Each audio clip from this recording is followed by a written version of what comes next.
اللهم أهله علينا بالأمن والإيمان والسلامة والإسلام والمسارعة إلى ما تحب وترضى والعافية المجللة والرزق الواسع ودفع الأسقام.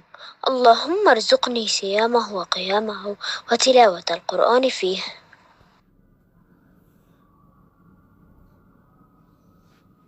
رمضان أتى يا أولي الألباب فاستقبلوه بعد طول غياب. عام مضى من عمرنا في غفلة فتنبهوا فالعمر ظل سحابي.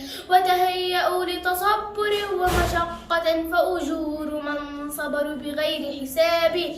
الله يجزي الصائمين لأنهم من أجله سخروا بكل صعاب.